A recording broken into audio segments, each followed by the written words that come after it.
Ok, bueno. Estamos de fiesta, aniversario, la iglesia, celebrando al Señor. Y hay tanto por enseñar acerca de las fiestas del Señor. Es tanto, ellas tienen tanto material que nosotros hemos venido celebrando esta fiesta ya por un buen tiempo, ¿no? Ya algunos años atrás hemos estado celebrando y cada vez pues las hacemos más hermosas, más lindas, pero siempre enseñamos y yo digo, Señor, ¿qué tanta enseñanza se saca de las fiestas? Y es que las fiestas del Señor tienen un significado inmenso, profético. Y por eso yo siempre lo he dicho, para poder, y lo decía anoche, para poder entender la profecía bíblica, para poder entender el propósito de Dios para su iglesia, para nosotros como iglesia. Y cuando hablo para su iglesia y nosotros como iglesia, no estoy diciendo con esto que nosotros somos la única iglesia. Nosotros somos sencillamente un rebaño, ¿sí? Dentro de todas las ovejas que el Señor tiene. Y yo sé que, y creo, yo lo creo en mi corazón, que en los últimos años, antes del retorno del Señor, habrá un gran avivamiento, un gran despertar, pero ese avivamiento se dará en torno al reconocimiento de Yeshua como el Mesías, a vivir una vida santa, a vivir una vida íntegra, a que la iglesia verdadera se prepare, como dice la Biblia, una novia sin mancha, una novia sin arrugas, ¿sí? Como dice la Escritura. Y de eso se trata en realidad el ser nosotros iglesia. Vivir para el Señor, prepararnos continuamente, estar preparados en todo momento en lo que viene, estar preparado para ese gran momento cuando el Señor venga por su iglesia. ¿Cuántos creen que el Señor regresará otra vez? Él lo dijo en Juan capítulo 14, Él dijo, ¿creen en Dios? Crean entonces también en mí. ¿Cuántos creen en Dios? ¿Se recuerda qué es creer? El Señor Jesús dijo, y Yeshua dijo, ¿creen en Dios? ¿Creen en Dios? Amén. Jesús preguntó eso a los discípulos. Entonces le dijo Jesús, entonces crean en mí. Obviamente en Jesús, no estoy diciendo que crean en mí, ¿no? En Jesús. Y creer, recuerden que la palabra creer, y disculpen si yo de pronto siempre repito esto, pero es que es tan necesario. La palabra creer es la palabra hebrea amán. Y esa palabra hebrea amán significa tomarse de la mano. ¿Qué significa? Tomarse de la mano. Obviamente para nosotros tomarnos de la mano del eterno Dios, porque hay unos que están agarrados de una mano, sí, de una mano que no es, de la mano de idolatría, de la mano de sus propias fuerzas, de la mano del pecado, del engaño. Si lo vamos a tomar de una mano, que sea de la mano del Señor. Es que la palabra amán es tomarse de la mano, pero ya la decisión de cada uno de nosotros de la mano, ¿de quién nos vamos a tomar? Entonces Yeshua dijo ahí en el capítulo 14 de Juan, usted lo puede ver si gusta buscarlo. Si creen en Dios, crean también en mí, ¿sí? Y dice él, en la casa de mi Padre muchas moradas hay. ¿En la casa de mi Padre qué? Acá tenemos hoy una morada, ¿sí? Una habitación, un ojel, una morada. Comúnmente en la cultura judía, cuando va a haber un matrimonio, se usa siempre, usted ve que los judíos siempre se casan debajo de una carpita.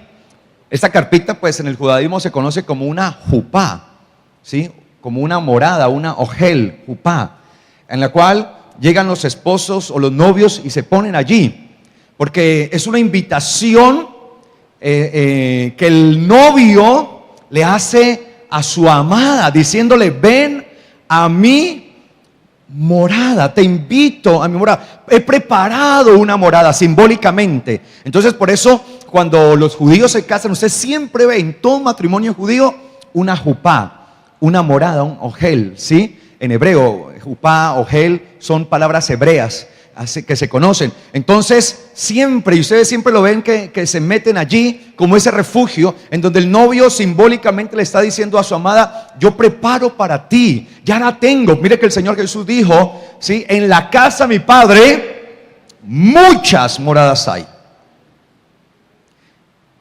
Y si así no lo fuera, dice él, yo les hubiera dicho: voy pues a preparar morada para ustedes, para que donde yo esté, ustedes también ¿qué? Estén. Ahora, el Señor que dijo: vendré otra vez. Ahí está la promesa. ¿Cuál es la promesa? Vendré otra vez. ¿Cuál es la promesa? Vendré otra vez y los tomaré para mí mismo. Ahora bien, ¿a qué fue el Señor? ¿A qué ascendió al reino de los cielos? ¿A qué? ¿Qué dice la Biblia? A preparar la morada. No hacer morada, porque la morada ya está ¿qué? Hecha. De hecho, Él lo dice: en la casa de mi Padre muchas moradas hay. Ya están preparadas. Ya están listas. Voy a preparar el momento, voy a preparar el tiempo, voy a preparar la ceremonia, voy a prepararlo todo para que ustedes habiten esas moradas. Entonces, cuando usted ve un matrimonio judío, ¿sí? Ellos entran en una morada. Entonces el novio invita a la novia, ¿cierto? Para que entren, ¿sí? Para que entren. Esto es algo simbólico. Se dice: yo tengo ya preparado morada para ti. Es decir, conmigo vas a estar segura. Yo te protejo, yo te doy bienestar, yo te doy la cobertura, yo te doy la bendición. Conmigo no vas a padecer, conmigo no vas a tener necesidad de nada. Yo seré tu defensor, yo estaré contigo, yo te protegeré, y si es necesario, daré mi vida por ti. De hecho, ese es el concepto del matrimonio, en el que el hombre está dispuesto a dar ¿qué? Su vida por la amada, por la esposa. Dice la Escritura, allí en Efesios capítulo 5, versículo 22. Dice: las casadas estén sujetas a sus propios maridos, como al Señor, porque el marido es la cabeza de la mujer, así como Cristo es la cabeza de la iglesia. ¿Quién es la cabeza de la iglesia? Cristo. Entonces, la iglesia debe estar ¿qué? Sujeta. ¿A quién? A Yeshua, al Mesías. ¿Cuántos son iglesia? Y dice entonces que la iglesia debe estar sujeta a Cristo, que es la cabeza. Él es la cabeza. Esa palabra sujetos, estar sujeta, es la palabra griega hupotazo. Esa palabra hupotazo significa estar subordinado. En realidad, estar dispuesta a obedecer. Imagínense lo que le toca que hacer a la mujer con el hombre: estar subordinada, mientras que Cristo sea la cabeza de ese hombre. Porque si Cristo no es la cabeza de ese hombre, entonces la subordinación que Él va a exigir se va a volver en una esclavitud y en un maltrato. Porque cuando un hombre tiene a Cristo como cabeza, él mismo está subordinado a Cristo, y nunca va a pensar usar la subordinación de su mujer para maltratarla y para destruirla, sino más bien subordinado en el sentido: yo te protejo, yo te guardo. Pero esa es la palabra hupotazo, significa literalmente estar subordinado, bajo órdenes, así como un comandante tiene sus subordinados y le da órdenes, si es un subordinado. Entonces, estar bajo subordinación, obedecer, estar sometido, sujeto, sumiso. Entonces dice la Biblia, hablando de la iglesia, que la iglesia está subordinada ¿a quién? A Yeshua. Es decir, subordinada a su voz, subordinada a sus órdenes, subordinada a su voluntad, a lo que Él dice. Y sigue diciendo: así como Cristo es la cabeza de la iglesia, la cual es su cuerpo. Entonces la iglesia es ¿quién? El cuerpo. Cristo es la cabeza, y Él es su Salvador. ¿Quién es Yeshua para nosotros? Nuestro Salvador. ¿Cuántos reconocen que Yeshua es el Salvador? Así que, como la iglesia está sujeta a Cristo, la iglesia está subordinada, sometida ¿a quién? A Cristo. Si usted no se somete como iglesia, como parte de la iglesia, a Cristo, no se somete allí, no puede ser parte de la iglesia.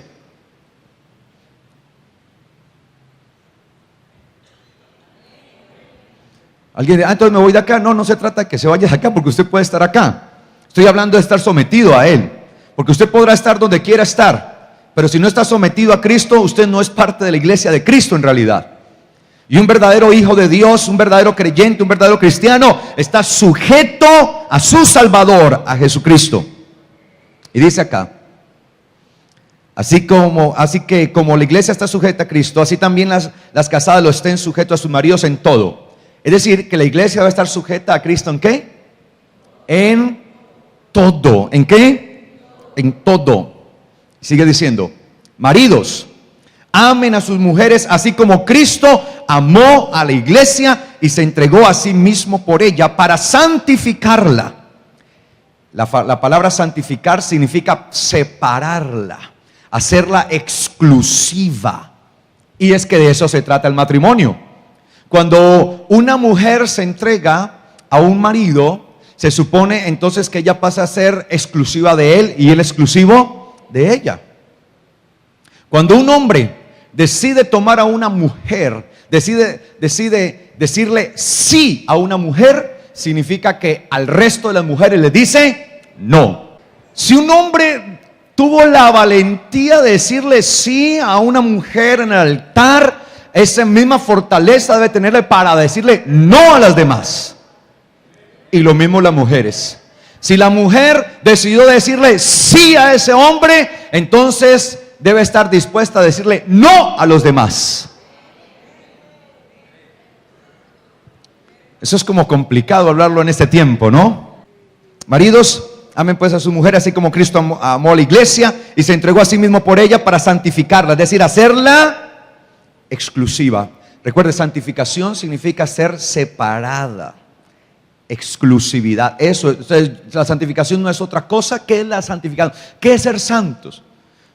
Usted ve que comúnmente la gente piensa, ay, lo van a beatificar y luego lo canonizan para ser santo. En estos días, aquí en Colombia, estamos supuestamente en Colombia estrenando santa. No, ser santo desde ahora. Usted y yo estamos llamados a ser santos. Y ser santificado es ser separado. Volverse exclusivo de, en este caso del Mesías. Somos exclusivos de Yeshua. Eso es santidad. Decirle no al mundo, no a las cosas del mundo, no al pecado, no a las cosas de la carne, porque ahora le pertenezco únicamente a Él. Le dije sí a Él, por lo tanto implícitamente le digo no al pecado, no al mundo, no a las cosas que me apartan de Él. Amén. Y sigue diciendo aquí, habiéndola purificado. ¿Qué sucedió con nosotros, con la iglesia? Hemos sido ¿qué? Purificados en el lavamiento del agua por la palabra. ¿Qué es lo que trae la pureza a la iglesia? ¿Qué trae la pureza a nuestra vida? La palabra. Es decir, ¿con qué se baña el espíritu? ¿Con qué se baña el alma de la persona? Este es el agua, la palabra.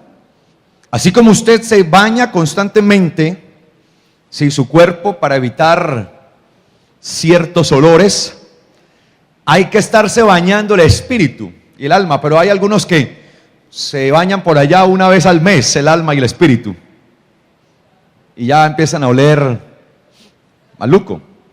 Es en las aguas de la palabra que nos metemos, nos sumergimos y nos purificamos. Y dice acá por la palabra. Entonces, ¿con qué bañamos nuestro espíritu, nuestra alma? Si usted no se sumerge diariamente en las aguas de la palabra, no está purificado. Y algo que no esté puro está contaminado. Ojo con eso.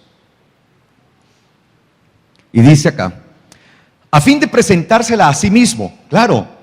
Entonces ella se purifica para que la novia le sea presentada ¿a quién? Al novio, al marido. Una iglesia gloriosa, que no tenga mancha ni arruga. Es decir, cuando habla de que no tenga mancha ni arruga, es decir, que su vestimenta esté ¿qué? Impecable. Y estamos hablando en sentido espiritual, obviamente. ¿Sí? Que nosotros estemos vestidos de manera impecable, así como hoy nos vinimos bien vestidos, nos pusimos la percha impecable y todo esto. Así mismo debemos preocuparnos por nuestro espíritu, por nuestra alma. No podemos descuidar la parte espiritual. Y dice aquí, ni cosa semejante, sino que sea santa y sin mancha. Así también los maridos deben amar a sus mujeres como sus propios cuerpos. El que ama a su mujer, a sí mismo se ama. Si usted ama a su mujer, a sí mismo se ama. Es decir, es imposible que un hombre diga amar a su mujer si la golpea, la atropella. Pues nadie odió jamás a su propio cuerpo, sino que lo sustenta. ¿Qué hace el hombre con la mujer? La sostiene, la sustenta, es su sustento. Y la cuida. ¿Qué hace el hombre con la mujer? ¿Cuál es el beneficio que recibe la mujer con el hombre? Ser sustentada y ser ¿qué? Cuidada. Esta es la responsabilidad número 1 del varón. Eso es amor. Ahora, ¿cómo demuestra el amor el hombre a su mujer? Cuidándola, sustentándola. La exigencia es que el hombre debe amar a la mujer y la mujer debe respetar a su marido. Entonces, la necesidad que tiene el hombre es recibir el respeto de su mujer. Y la necesidad que tiene la mujer es ser amada. Pero ¿cómo es amada la mujer? ¿Cómo el hombre le demuestra a su mujer amándola? ¿Cómo? Cuidándola, protegiéndola, sosteniéndola, no permitiendo que nada ni nadie me la toque, por favor, no vaya a meter con ella. ¿Sí? Aquí estoy yo, aquí yo respondo por ella, no está sola. Pero lo más impresionante es que dice la Biblia que eso deben hacer los hombres con sus esposas. Pero así como Cristo amó la iglesia, es decir, ya Yeshua hizo su parte. Como Cristo amó la iglesia y se entregó por ella, es decir, Él decidió amar tanto a la iglesia que decidió entregarse hasta por ella. Decidió entregar su propia vida por ella. Es decir, Él ya hizo su parte, Él ya nos amó. ¿Qué es lo que se espera ahora? Que nosotros como iglesia, como la novia, hagamos ¿qué? Nuestra parte. La pregunta es, ¿estamos haciendo nuestra parte que nos corresponde? Y nuestra parte es respetar. ¿Y qué significa respetar? Estar sujeta. Entonces, ¿cómo ama el hombre a la mujer? Cuidándola, protegiéndola y ¿qué? Sustentándola. Sustentándola. Su sustento. Sí, sustentándola. Amén. Así la ama. Si usted tiene un marido que la sustenta, la cuida, la ama, así, y la sostiene y todo eso, usted tiene un buen marido. Así la está amando. ¿Y cómo respeta a la mujer al marido? Sujetándose a él, sometiéndose a él. Pero y eso allá hizo su parte. Lo que se espera ahora es que la iglesia responda a eso, sujetándose, subordinándose a Yeshua, a vivir conforme a lo que Él hizo. Recibir esa reciprocidad. Tú lo hiciste, yo lo hago, estoy dispuesto a hacerlo como iglesia. Lo hago como la novia. Y dice acá, sino que lo sustenta y lo cuida como también Cristo a la iglesia. Entonces, ¿quién sustenta y quién cuida a la iglesia? ¿Quién cuida, quién sustenta a la iglesia? Cristo, el Mesías. Porque somos miembros de su cuerpo, de su carne, de sus huesos, es decir, somos uno con Él. Y mire lo que dice acá, el apóstol Pablo cita ahora Génesis, porque eso lo dice Génesis. Por esto está escrito, dejará el hombre a su padre y a su madre, y se unirá a su mujer, dejará su casa paterna para invitar a su mujer a una ¿qué? A una morada. Pero es que hay muchos que se casan, venga, yo le invito a la casa de mi papá, de mi mamá. No, hombre. Ahí se va dando uno cuenta, ¿no? Te tengo preparada una morada. Por eso dejo a mi papá y mi mamá, porque es que ahora voy a tener una morada con mi amada. ¿Sí? Dejará el hombre a su padre y a su madre, y se unirá a su mujer, y los dos serán una sola carne. Y mira lo que dice el apóstol Pablo, grande es este misterio. O sea, grande eso de cómo así que una sola carne. Pero yo me refiero, mira lo que dice Pablo, a Cristo y a la iglesia. Es decir, que la iglesia entra en una unidad ¿con quién? Con Yeshua, se vuelven uno solo. Por lo demás, cada uno de ustedes ame también a su mujer como a sí mismo, y la mujer respete a su marido. Entonces, ¿qué le corresponde hacer a la mujer? Respetar. ¿Y qué le corresponde al marido? Amar. Sí, es que la mujer necesita ser amada. Y la mujer necesita sentirse amada. ¿Y cómo es amada? Cuidándola, sosteniéndola, papachando ahí, ay, sí, tranquila, aquí estoy, acá estoy yo, tranquilo.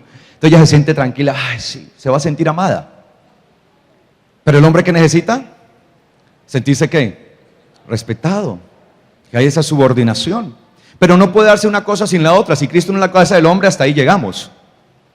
Entonces, respecto a la iglesia y a Yeshua, nos volvemos uno solo. Nos sometemos a Él porque Él nos amó primero. Amén. ¿Cuántos se quieren someter a Yeshua? Ahora, cuando una pareja decide casarse, tienen que tomar esa decisión. Yo me someto a ti y tú me amas, dice la mujer. Y el hombre dice, yo te amo y tú te sujetas a mí. La pregunta es, ¿está usted dispuesto a sujetarse a Yeshua, a Jesucristo? ¿Está dispuesto, sí o no? Ahora, cuando dicen sí en el altar, eso no es para un año, ni 10 años. Se espera que la pareja esté así que toda su vida en esta tierra. Por lo tanto, cuando nos sujetamos a Yeshua, se espera que estemos así que toda nuestra vida en esta tierra para estar con Él así por siempre en la eternidad. Es una decisión eterna la que hacemos. Y de eso se trata Shavuot. Ahora sí empiezo la predicación. Cuando nosotros leemos, vayamos a la Biblia, a Éxodo capítulo 32. Éxodo 32. ¿Qué es lo que se celebraba en Shavuot? Éxodo 32, busque allí.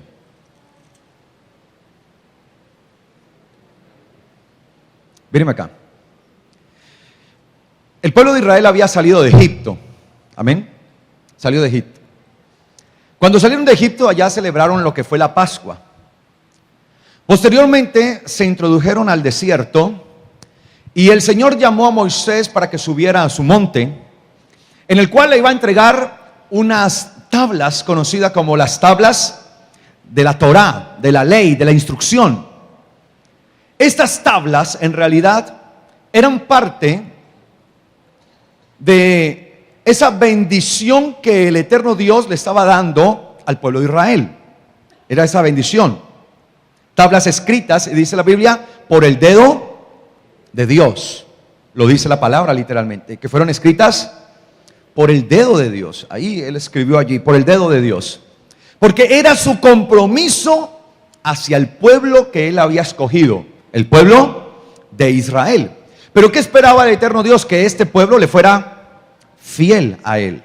Había sacado a Israel de Egipto precisamente para liberarlo de la esclavitud, porque allá eran esclavos físicamente, sí, eran esclavos, pero también eran esclavos espiritualmente, porque habían sido sometidos a adorar a todos esos dioses paganos de los egipcios.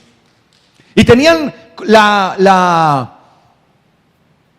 ¿cómo se dice? La tendencia a adorar a todas estas deidades en Egipto. Entonces él necesita sacarla para purificar.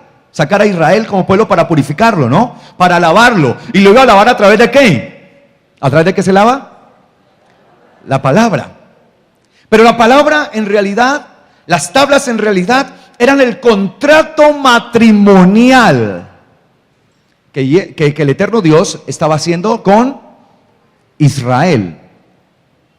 Por eso usted ve que cuando una pareja de judíos se casa, el varón ha escrito un contrato matrimonial y él le entrega este contrato a la mujer, en donde hay una serie de condiciones a las que él se compromete, pero también a la que ella se compromete, y cuando ella dice sí, se está sometiendo a ese contrato, se está sometiendo.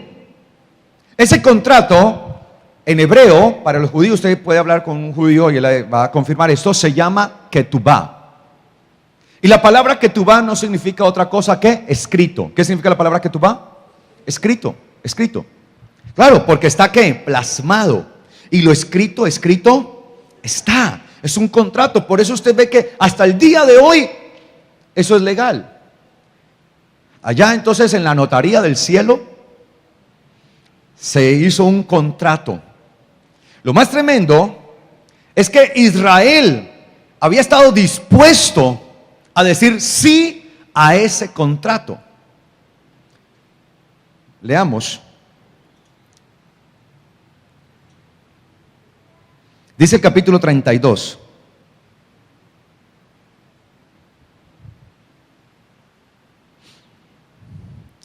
Versículo 7.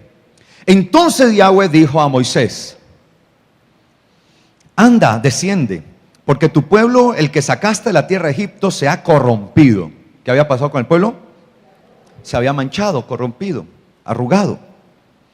Pronto se han apartado del camino que yo les mandé. Habían salido de Egipto y a los 50 días que el Señor estaba entregando los mandamientos, ya se había ¿qué? Corrompido. Tremendo eso. Pronto se han apartado del camino que yo les mandé y se han hecho un becerro de fundición. Lo han adorado, le han ofrecido sacrificios y han dicho: Israel, estos son tus dioses que te sacaron de la tierra de Egipto. Ellos habían visto la mano del eterno Dios sacándolos con poder en medio de esas plagas que mandó, y ninguna de esas plagas les tocó a ellos, a Israel. Nada les tocó. Y ahora le dan la gloria a otros dioses. Es como cuando entonces, en este caso, una mujer recién comprometida y le está siendo infiel a su esposo. Continuó diciendo Yahweh a Moisés: yo he visto a este pueblo, que por cierto es un pueblo ¿qué? ¿Es un pueblo qué? Terco. Es un pueblo terco. Ahora pues, déjame que se encienda mi ira contra ellos y los consuma, pero de ti yo haré una nación grande. Mire la propuesta que Dios le hace a Moisés. Entonces Moisés oró en presencia de Yahweh su Dios y le dijo: ¿por qué, Yahweh, se encenderá tu furor contra tu pueblo, el que tú sacaste de la tierra de Egipto con gran poder y con gran mano y con mano poderosa? ¿Por qué han de decir los egipcios: para mal los sacó, para matarlos en los montes y para exterminarlos de sobre la faz de la tierra? Vuélvete del ardor de tu ira y desiste de este mal contra tu pueblo. Acuérdate de Abraham, de Isaac y de Israel, tus siervos, a los cuales has jurado por ti mismo y les has dicho: yo multiplicaré tu descendencia como las estrellas del cielo y les daré a su descendencia toda esta tierra de la cual les he hablado, y ellos la poseerán como heredad para siempre. Entonces Yahweh desistió del mal que dijo que habría de hacer sobre su pueblo. Y Moisés se volvió y descendió del monte, trayendo en sus manos las dos tablas del testimonio, tablas escritas por ambos lados, de uno y otro lado estaban escritas, tablas que eran obra de Dios, y la escritura era escritura grabada de Dios, grabada sobre las tablas. ¿Quién las había escrito? El mismo Señor. La ketubá, su contrato, el contrato. Cuando Josué oyó el clamor del pueblo que gritaba, dijo a Moisés: hay gritos de pelea en el campamento. Pero Moisés respondió: no son voces de vencedores, ni alaridos de vencidos. Oigo cánticos de coros. Es decir, estaban en ¿qué? Semejante fiesta. No yo, pero no al eterno Dios. Aconteció que cuando Moisés llegó al campamento y vio el becerro y las danzas, se enfureció y arrojó de sus manos las tablas y las quebró al pie del monte. Luego todo el becerro que había hecho lo quemó en el fuego y lo molió hasta reducirlo ¿a qué? A polvo, que esparció sobre las aguas. ¿Y qué hizo? Téngalo en cuenta, porque eso lo vamos a entender ahora. ¿Qué hizo? Los dio a beber a los hijos de Israel. Y dijo Moisés a Aarón: ¿qué te he hecho? ¿Qué te ha hecho, este pueblo, para que hayas traído sobre él este gran pecado? Aarón le respondió: no se enoje mi señor, tú conoces al pueblo, que es inclinado al mal. ellos me dijeron: haznos dioses que vayan delante de nosotros, porque Moisés, ese hombre que nos sacó de la tierra de Egipto, no sabemos qué le haya acontecido. Y yo le respondí: el que tenga oro, que lo aparte. Me lo dieron, lo eché en el fuego y salió este becerro. No, pues, salió. Así, ¿no? Así somos. No, yo estaba tranquilo y de repente pequé. Así somos los seres humanos. Nos queremos siempre excusar tan fácilmente y no responder a nuestro pecado. Es decir, no reconocer nuestro mal. No, así. Y mire lo que sucede. Y al ver Moisés que el pueblo estaba desenfrenado, el freno les falló. Es como cuando un vehículo se queda sin freno, pues inmediatamente sucede lo terrible, la situación. Pero la palabra desenfrenar que tenemos allí, o sea, esa palabra que en su Biblia aparece desenfreno, ¿sí? ¿Habrá otra palabra ahí? ¿Sí? Desenfrenado. Este pueblo es un pueblo desenfrenado. En hebreo la palabra desenfrenado es pará.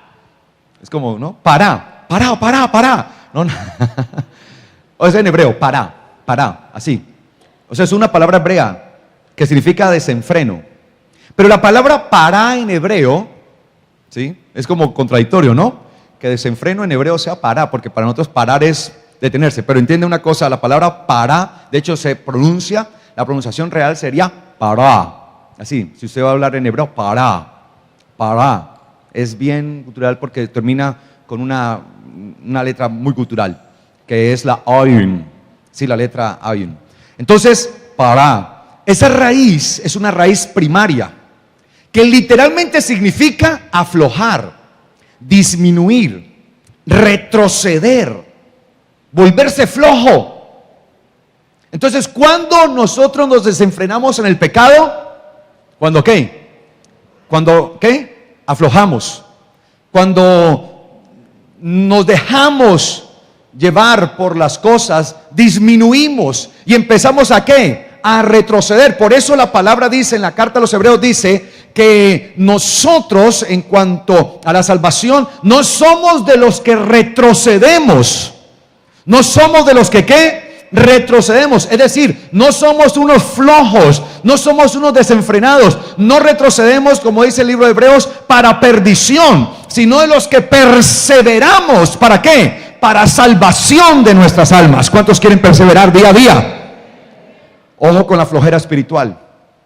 Cuando usted le suelta a la parte espiritual, cuando alimenta mucho su carne y la parte espiritual la deja menguar, la deja disminuir, se suelta, la suelta, disminuye, la afloja, queda totalmente flojo. Es como cuando usted tiene un tornillo que está flojo y empieza allí el carro a maniobrarlo, y si el tornillo está flojo y ese se sale, puede haber un accidente.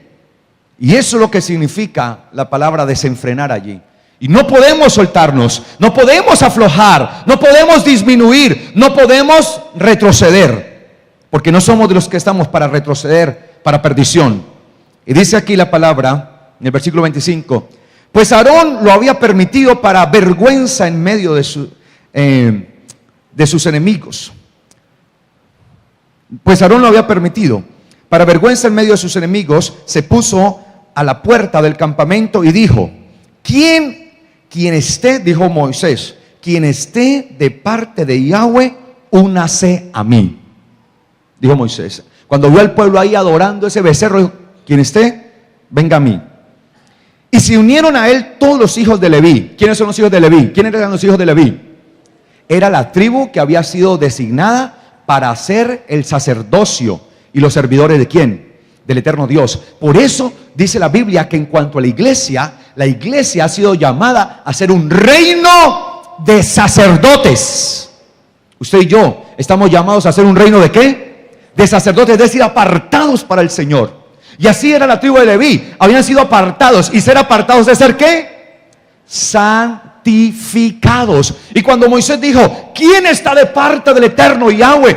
Únase a mí. ¿Quién está? Dice que inmediatamente todos los levitas que habían sido separados para el sacerdocio del Señor se pusieron allí. Aquí estamos. Y nosotros dice la Biblia, en varias ocasiones, somos un reino de sacerdotes. El Señor hará un reino de sacerdotes, no un reino de reyes, sino un reino de sacerdotes, de gente separada para Él, de gente que está dispuesta a vivir para Él, santificada para Él, subordinada a Él, haciendo su voluntad y reconociéndole solamente a Él. ¿Cuántos dicen amén y cuántos lo quieren hacer? Ese es el propósito de la iglesia.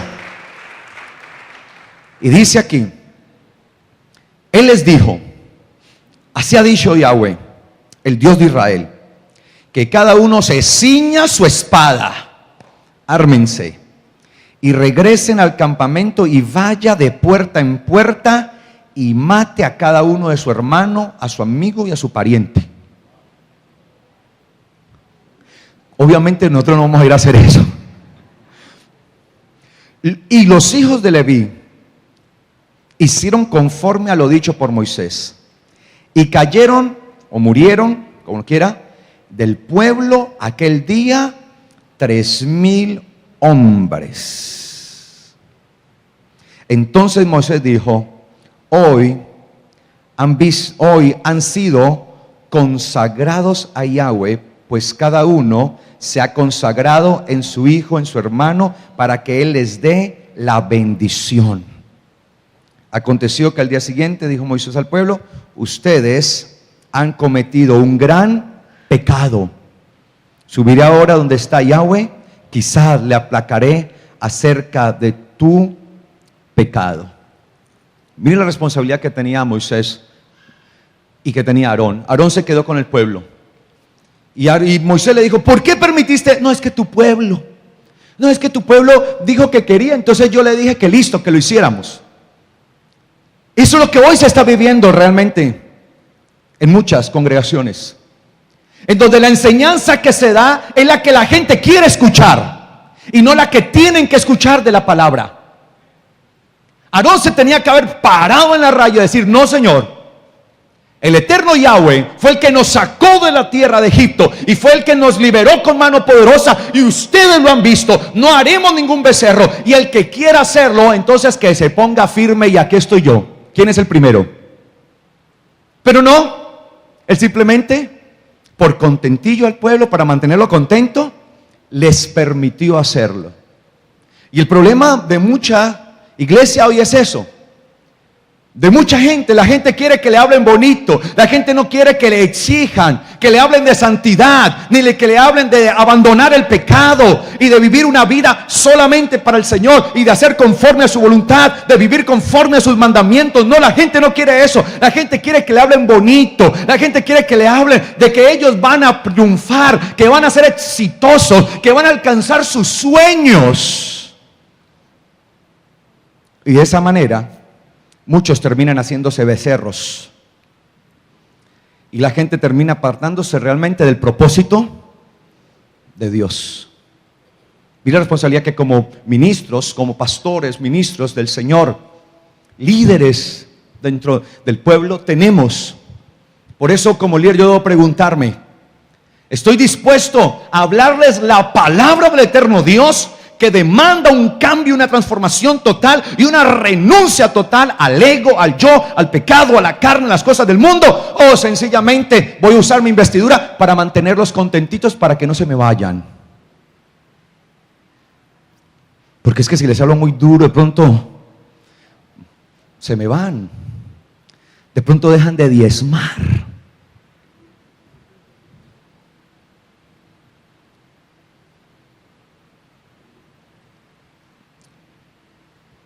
Pero en mi caso particular nunca renunciaré a hablar lo que es la palabra del eterno Dios.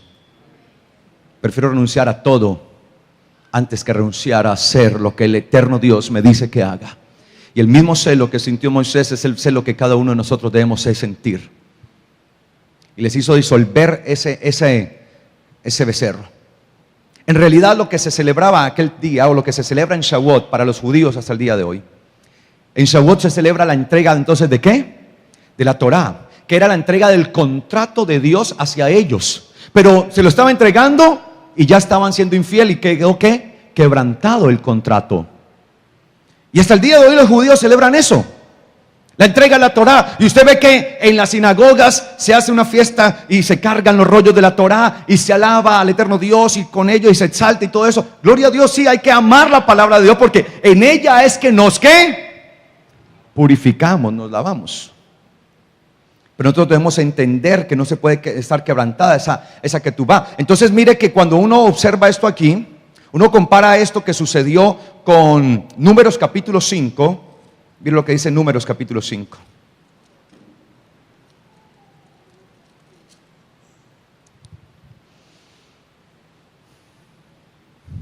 Versículo 14. Es un texto como raro, pero ya lo vamos a entender. ¿Lo tiene?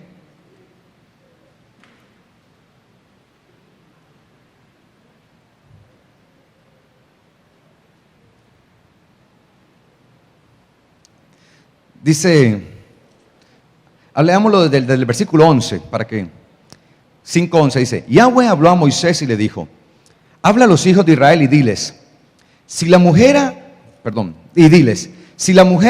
de alguien se descarría y le es infiel, y alguien cohabita con ella sin que su marido lo haya visto, o sea, haya sido testigo, por haberse ella mancillado ocultamente, ni haya ningún testigo contra ella, ni haya sido sorprendida en el acto, si viene sobre él un espíritu de celos, entonces él empieza a decirle, venga usted, yo la noto como raro, ¿usted estuvo con otro hombre?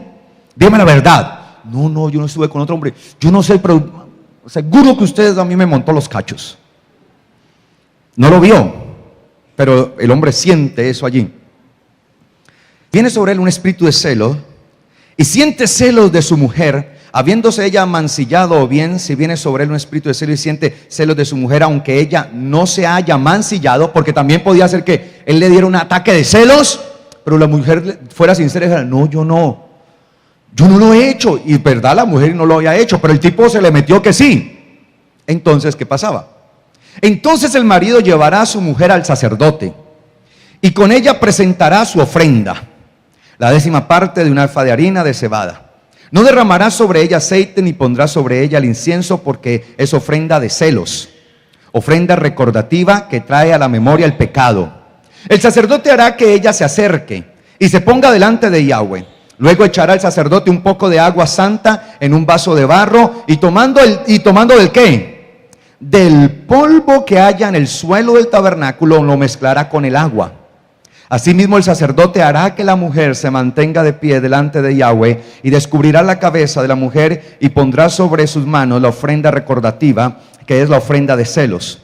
Y el sacerdote sostendrá en sus manos las aguas amargas que acarrean maldición. Entonces el sacerdote le tomará juramento y le dirá, si ninguno ha dormido contigo, y si no te has apartado de tu marido, ni te has amancillado, libre seas de estas aguas amargas que traen maldición.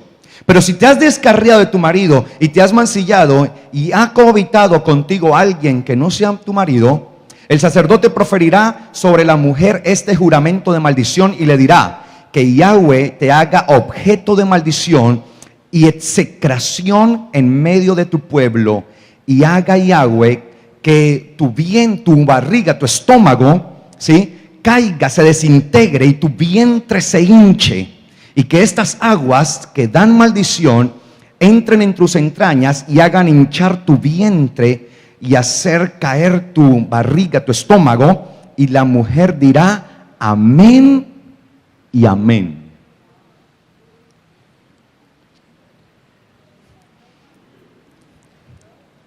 Como raro esto, ¿cierto? Uno lee eso en la Biblia y dice, pero ¿qué es esto? Entonces el marido se le metía que la mujer le había sido infiel, la llevaba ante el sacerdote tomaba agua santa del templo, recogía ¿qué? Polvo, y lo depositaba ahí y se lo hacían tomar a ella con un juramento. ¿Sí? Si no había hecho nada, le dice, tranquila, no pasará nada. Pero si sí, se te hinchará todo y tu vientre será maldito, y una maldición, muerte vendrá sobre ti. Tremendo eso. Cuando Moisés descendió, ¿qué hizo Moisés? ¿Hizo moler qué? El becerro, y que volviera ¿qué? ¿Se volviera qué? Polvo. Cogió, lo mezcló con agua y se lo hizo ¿qué? Tomar a todos. Y luego, después de hacer eso, ¿Quién está con Yahweh? Los hijos de Leví. Y los que no estuvieron allá, 3,000 fueron muertos. Lo que hizo Moisés fue entonces, lo que hizo Dios a través de Moisés con el pueblo de Israel fue entonces un acto y un símbolo ¿de qué? De celos contra Israel. Le hizo tomar, te amancillaste con ídolos, te amancillaste con dioses paganos, me fuiste infiel, tan poquito tiempo ya me estás siendo infiel. Toma esta agua y bébela con el polvo, y si mueres es porque me has sido infiel. Por eso ese día, en el monte Sinaí, cuando descendía Yahweh, lo que el eterno Dios quería hacer con Israel era tomarla como su esposa. Pero Israel quebrantó el propósito de Dios, quedó quebrantado. Por eso se necesitaba y se requería que el propósito de Dios fuera restablecido, fuera restituido. Y la palabra enseña que habiendo resucitado el eterno Yeshua, se presentó a los discípulos y dijo: esperen la promesa de la cual les hablé. Esperen la promesa. Vaya por favor a Hechos capítulo 1.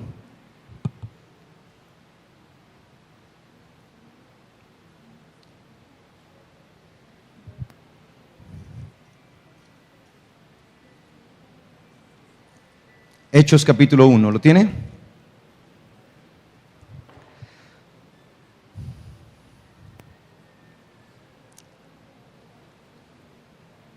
Versículo 4 dice: y estando Yeshua con sus discípulos, les ordenó: no salgan de Jerusalén. ¿Qué les dijo? No se vayan de Jerusalén, quédense allí. Esperen la promesa del Padre, de la cual oyeron de mí. Porque Juan ciertamente bautizó con agua, pero ustedes serán bautizados con Espíritu Santo dentro de no muchos días. ¿Serán bautizados con qué? ¿Con Espíritu qué? ¿Serán bautizados con Espíritu qué? Santo. Si iban a ser bautizados con Espíritu Santo, ¿qué significaba eso? ¿Que iban a ser qué? Separados para el Señor. Entonces hay muchos que comúnmente piensan que ser bautizados con Espíritu Santo es empezar a actuar de manera extraña, como loca literalmente. Ay no, es que la locura del evangelio, la locura de la cruz, que la locura de la cruz es que, y eso, siendo inocente, siendo el Hijo de Dios, haya muerto. Eso es la locura. Que Él, sin haber pecado, siendo santo, haya muerto y llevado todos los pecados de nosotros sobre sí. Esa es la locura de la cruz. Entonces, ser bautizado en Espíritu Santo es ser ¿qué? Ser separado, santificado para el Señor. Somos bautizados en Espíritu Santo. ¿Somos bautizados en qué? En Espíritu Santo. Y el bautismo, recuerde, en este caso, tiene que ver con una elección, con una separación, con una dedicación a. Yo le reconozco a Él y soy dedicado para Él. Entonces dice que esperaran allí. Espérense. Y ellos así lo hicieron. Empezaron a esperar la promesa del Espíritu Santo. Esa promesa con la cual iban a ser bautizados, iban a ser seleccionados, iban a ser escogidos, iban a ser apartados, santificados. Y vino, dice el capítulo 2, cuando llegó el día de Pentecostés, es decir, cuando llegó el día de Shavuot, de la fiesta de Shavuot. ¿Cuándo sucedió eso? ¿En una fiesta de qué? Mire que no sucedió ni un día antes, ni un día después, justo ese día. Porque para el eterno Dios sus tiempos, sus fiestas son especiales. Por eso hoy es un día especial, hoy no es un día como cualquiera. Por eso hoy usted vino a una reunión diferente, usted vino a una fiesta, usted no vino a un culto, de pronto más, una reunión más que tengamos acá. Hoy estamos celebrando. Cuando llegó el día de Shavuot, de la fiesta de las semanas de Pentecostés, estaban todos ellos ahí, unánime, estaban juntos. Y de repente vino del cielo un estruendo, como de un viento recio que soplaba, el cual llenó toda la habitación donde se encontraban, todo el lugar donde se encontraban. Y aparecieron sobre ellos unas lenguas como de fuego, que se asentaban sobre cada uno de ellos. Y todos fueron ¿qué? Llenos, saturados de Espíritu Santo. Neuma Haios, Espíritu Santo. Y comenzaron a hablar en otros idiomas, según el Espíritu les daba que hablaran. Había para aquel entonces en Jerusalén judíos piadosos que habían venido de todas las naciones debajo del cielo. ¿Habían venido de dónde? Dice ahí de todas las naciones. ¿Y a qué habían venido allá a Jerusalén? ¿A qué habían venido esos judíos? A la fiesta de Shavuot, a celebrar la fiesta de Shavuot. ¿Y qué se celebraba para ellos en ese momento? ¿Qué se celebraba? ¿La entrega de qué? De la Torá, de la ley, de la Ketubá, de Dios. Al oír este estruendo, se juntó gran multitud y estaban todos confundidos, porque cada uno de ellos los oía hablar en su lengua materna. Cuando la Biblia nos enseña acá, es que ellos estaban hablando era idiomas, y cada uno les oía hablar en el propio idioma de la lengua materna de ellos. Es decir, cada uno de ellos empezaron a hablar. Y miren que lo dice allí, sigamos leyendo, dice: y estaban atónitos, versículo 7, y admirados, y dijeron ellos: miren, ¿no son todos estos que hablan en idiomas galileos? ¿No son galileos? Y los galileos pues no era gente muy erudita, de hecho eran como tenidos por allá como en lo poco. ¿Cómo pues les oímos nosotros hablar cada uno en nuestra lengua materna, lenguas de partos, de medos, de elamitas y de los que habitamos en Mesopotamia, en Judea, en Capadocia, el Ponto, Asia, Frigia, Panfilia, Egipto y las regiones del África, más allá de Cirene, romanos aquí residentes, tanto judíos como prosélitos, cretenses, árabes, los oímos hablar en nuestros propios idiomas las maravillas de Dios? Cada uno hablaban idiomas diferentes, romanos, árabes, y ellos estaban atónitos y decían: ¿cómo hace esta gente? Si esta gente no es preparada. ¿En qué momento pudieron aprender? ¿Cuándo estuvieron allá? ¿Cómo pudieron aprender las lenguas de manera tan perfecta? Y dice que esto lo usó el Señor para proclamar ¿qué? Las maravillas. Entonces mire que nosotros somos muy dados a la emoción, pero ese día hubo algo glorioso.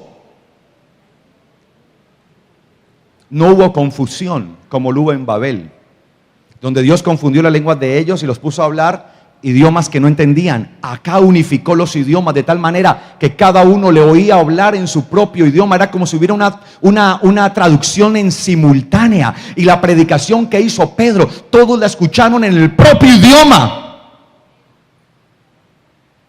Tremenda cosa esta. Diferentes idiomas y escuchaban las maravillas del Señor. Y por lo cual se podían ¿qué? Maravillar. Pero ¿qué sucedió? Que estando todos, dice acá, y estaban todos atónitos y perplejos. Quedaron boquiabiertos. ¿Qué pasa acá? Pero porque los oían perfectamente ¿qué? Hablar. Les oían hablar. Y empezó el apóstol Pedro, cuando usted lee ahí en el versículo 14, a predicar una palabra tan tremenda. Y el versículo 36 dice: sepa pues ciertísimamente toda la casa de Israel que a este Jesús, a quien ustedes crucificaron, Dios lo ha hecho Señor y Cristo. ¿Quién es Jesús? Señor y Cristo. ¿Qué confesamos? Que Jesús es ¿qué? Señor y Cristo. Jesús es Señor de su vida. Jesús es el Cristo de su vida. Él es el Señor y el Cristo. Y dice acá, al oír esto, se compungieron de corazón y dijeron a Pedro y a los apóstoles: hermanos, ¿qué haremos? Y Pedro les dijo: arrepiéntanse y bautícese cada uno de ustedes en el nombre de Jesús el Cristo para el perdón de pecados, y así recibirán el don del Espíritu Santo. Es decir, el bautizo del Espíritu Santo, la bendición, el don, la vida, la salvación. Ese bautizo, esa plenitud del Espíritu Santo, ¿qué significa? De ser ¿qué? Separados, ser santos. Porque para ustedes es la promesa, y para sus hijos, y para todos los que están lejos, para cuantos el Señor nuestro Dios llame. Y con otras muchas palabras testificaban y les exhortaba diciendo: sean salvos de esta generación perversa. Y empezó a predicarles: vengan para que cumplan sus sueños y alcancen el éxito y la visión. Aleluya. Sean salvos de esta generación perversa. Y para ser salvos hay que ser ¿qué? Separados. Y así que los que recibieron su palabra fueron bautizados. Es decir, ¿fueron qué? ¿Fueron qué? Separados, santificados. Y se añadieron aquel día, ¿cuántos? 3,000. ¿Cuántos murieron con Moisés? Acá no murieron, acá resucitaron para vida eterna. 3,000. El Espíritu Santo, la promesa, había descendido. ¿Y qué es la promesa del Espíritu Santo? ¿Qué es la promesa? Segunda de Corintios,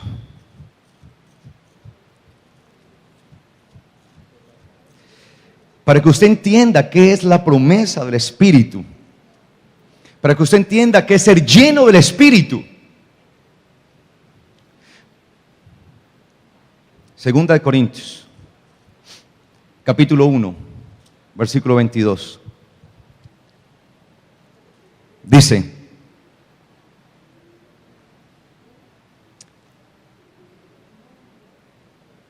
leamos desde el versículo 18. Dice: pero como Dios es fiel. ¿Dios es qué? Fiel. Versículo 18. ¿Dios es qué? Fiel. Nuestra palabra a ustedes no es sí y no. Nuestra palabra a ustedes no es sí y no. Porque el Hijo de Dios, Jesucristo, ¿quién es Jesucristo?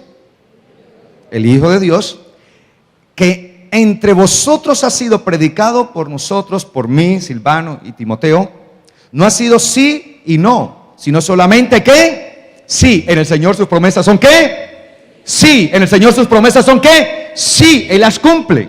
La cuestión es: ¿estamos nosotros dispuestos a cumplir? Y dice: y el que nos confía es sí en Él, porque todas las promesas de Dios son en Él sí y en Él amén, por medio de nosotros, para la gloria de Dios. Y el que nos confirma con ustedes en Cristo y el que nos ungió es Dios, el cual también nos ha sellado y nos ha dado las arras, el Espíritu en nuestros corazones. Ojo, ha puesto en nosotros un sello. ¿Y ha puesto qué? Unas arras. Y ya vamos a leer otros textos.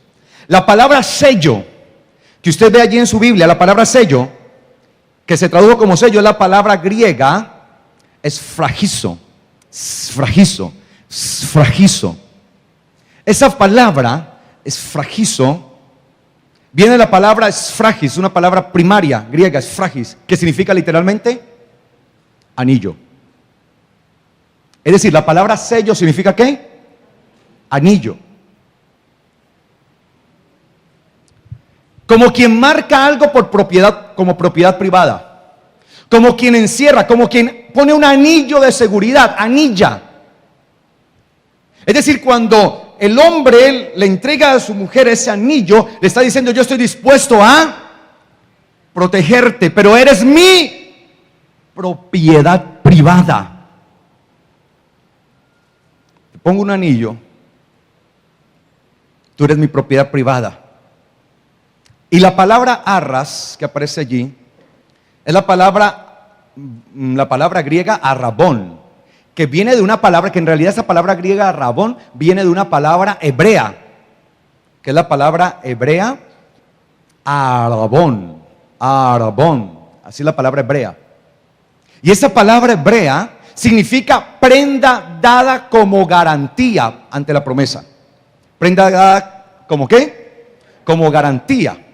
Es decir, el Espíritu es el anillo que el Señor nos da como garantía de que Él no nos dejará y de que estaremos y de que seremos exclusivamente para Él. Pero hay que estar bajo su privacidad, bajo su garantía. Si uno se pasa, se adultera la garantía, ya no sirve. Leamos otros textos y se darán cuenta. Efesios 1:13. Dice: en Él también ustedes, habiendo oído la palabra de verdad. ¿Cuántos han oído la palabra de verdad? La palabra verdadera. ¿Sí la oyen? Habiendo oído la palabra de verdad, la palabra verdadera. ¿Y cuál es la palabra de verdad? El evangelio de la salvación. ¿Cuál es la palabra de verdad? El evangelio de la salvación. Y habiendo creído en Él, es decir, ustedes oyeron la palabra, ¿han oído la palabra? ¿Y han creído en Él? ¿Qué es creer en Él? ¿Qué es creer en Él? Agarrarse de su mano. Entonces oímos la palabra con la cual nos agarramos de su mano. Entonces hay que oír y hay que creer. Hay que oír y hay que creer. La palabra la oímos y nos agarramos.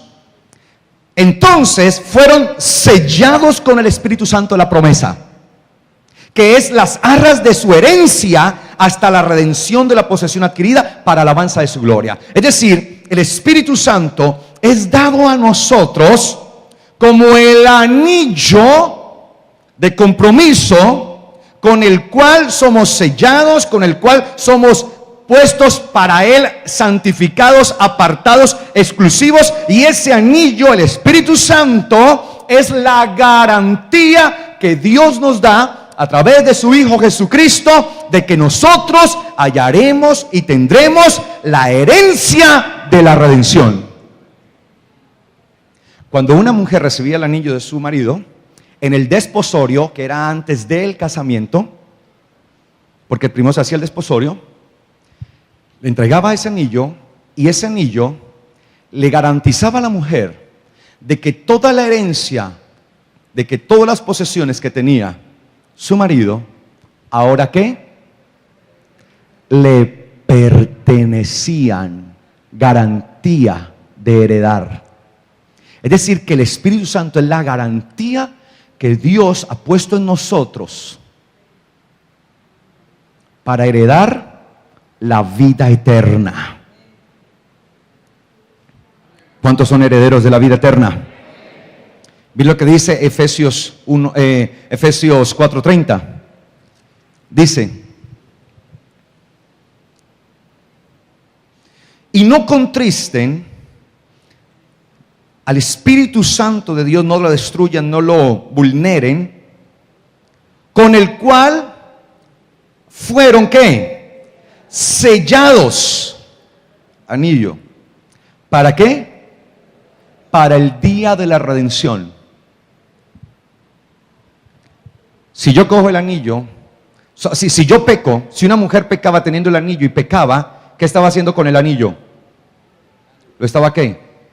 Destruyendo. Esta garantía la estaba volviendo, la estaba dañando. Era la garantía que tenía de que ese hombre la iba a tomar. El desposorio era la garantía que le entregaba el varón de que la iba a tomar como mujer, y desde ese momento le decía: todo te pertenece, todo lo mío te pertenece, todavía no eres mi mujer, porque primeramente se hacía el desposorio. Por eso usted lee que con el caso de María, la Virgen, y de José, dice: estando María desposada con José. Todavía no estaban ¿qué? Casados, pero ya estaban ¿qué? Y ni él ni ella podían ver a otro. Por eso cuando él se dio cuenta que estaba en embarazo, quiso ayudar porque la iban a matar. ¿Qué hago ahora? Y el ángel le dijo, no, no, no, espérate, esto no fue ninguna. Ya le estaba entrando, a José le estaba entrando ¿a qué? ¿El espíritu de qué? De celo. Venga para acá, yo el sacerdote, porque usted me está engañando. Yo, ¿cómo así? Tan poquito tiempo, apenas desposado y ya me está montando los cachos. Y no quería tomarla, tanto que el ángel se le tuvo que presentar y dice, tómala, porque lo que hay en su vientre es santo. Es santo.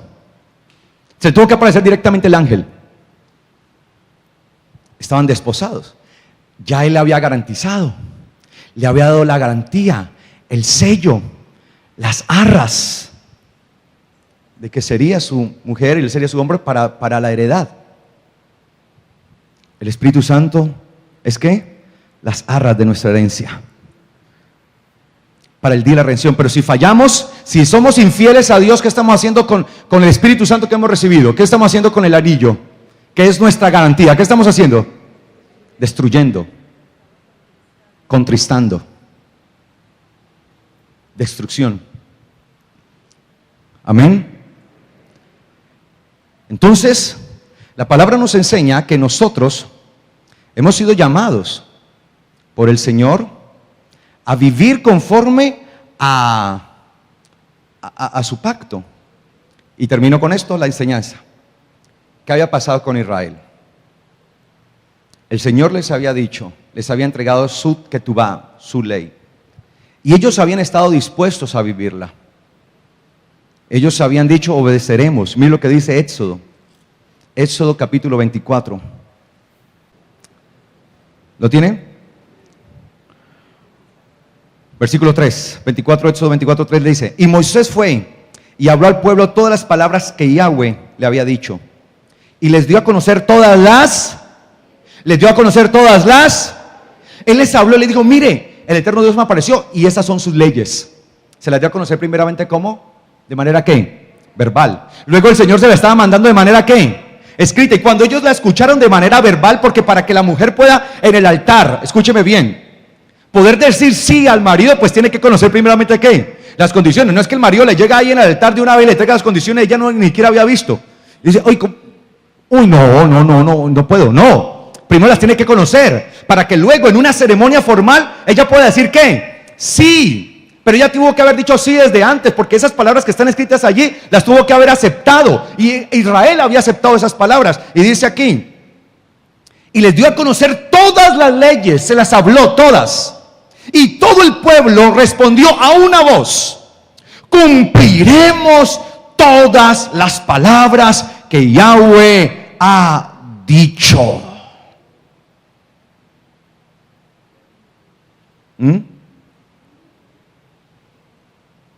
Las cumpliremos. Están aceptando, quieren aceptar la ketubá. Y luego cuando ya la vaya trayendo acá, escrita, se habían olvidado de su promesa, el juramento que habían hecho. Por eso la palabra Shavuot es el plural de Shabua, ¿no? Shavuot, semanas, Shabua, semana. Pero las palabras Shabua viene misma de una raíz que es Shebua, que significa literalmente juramento. Es decir, ellos se habían juramentado en que aceptarían todas las leyes de Yahweh. Por eso cuando se las manda escritas, ya habían pecado, por eso la hizo tomar molida, ese becerro, porque ya la conocían, ya se habían desposado, ya se habían comprometido. ¿Sí me voy a entender? ¿Sí me voy a entender? Ellos habían obedecido. Y lo que pide Dios es que entremos en su pacto. Eso es lo único que pide. Deuteronomio capítulo 29. Deuteronomio 29. 29. Versículo 12. Dice: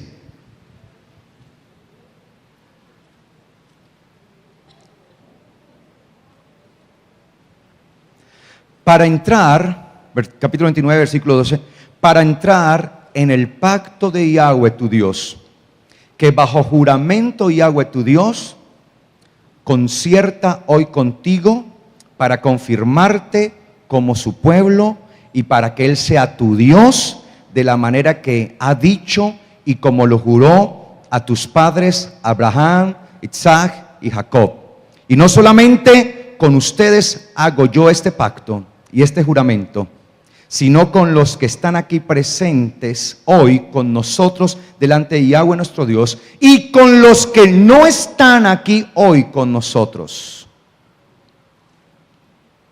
para que entres en el pacto de Yahweh. ¿Qué debemos hacer nosotros?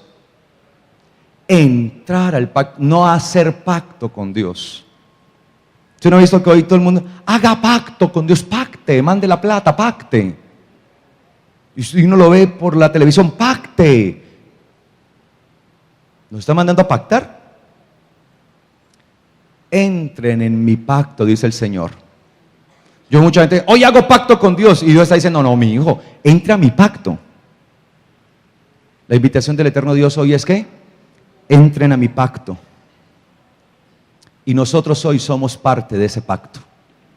Y Él nos está pidiendo, por eso en Romanos, cuando usted lee la carta a los Romanos, dice el apóstol Pablo que hizo un pueblo de nosotros, que no éramos pueblo, hizo un pueblo de nosotros. Y el pacto es, yo seré su Dios y ustedes serán mi pueblo. Yo los tomo para mí, el Señor nos quiere tomar para Él como su novia. Por eso el Espíritu Santo en las arras. Somos tomados para Él, somos santificados. Y dice que el Espíritu Santo estará con nosotros siempre, para siempre, hasta la redención, hasta que alcancemos la herencia. La pregunta es, ¿estamos dispuestos nosotros a comprometernos con nuestro Señor? A decirle sí a Él, a comprometernos. ¿Quiere usted comprometerse con su Señor? Pero el compromiso requiere fidelidad. Fidelidad total. En el nombre del Señor. Shavuot es eso. Recibimos ahora el Espíritu Santo, las arras de nuestra herencia, la garantía de nuestra herencia, por medio del cual somos santificados, por medio del cual somos purificados, por medio del cual somos guiados a toda verdad. Es el anillo que Él ha puesto sobre nosotros, es la promesa, es su promesa. Y sus promesas para nosotros son sí y amén. Y Él no quebranta sus promesas. Y hoy Él invita a la amada, a la iglesia, ven bajo mi regazo, amada. Ven y habita. Tengo preparada morada para ti. ¿Cuántos quieren tener esa morada? ¿Quiere usted entrar a la morada del Señor? Les voy a pedir por favor que estemos de pies. La novia del Cordero. Y dice la Biblia que Él vendrá a buscar una novia sin mancha y sin arruga, una novia preparada y lista para Él. Amén. Recibe toda la gloria, recibe toda la honra, precioso Hijo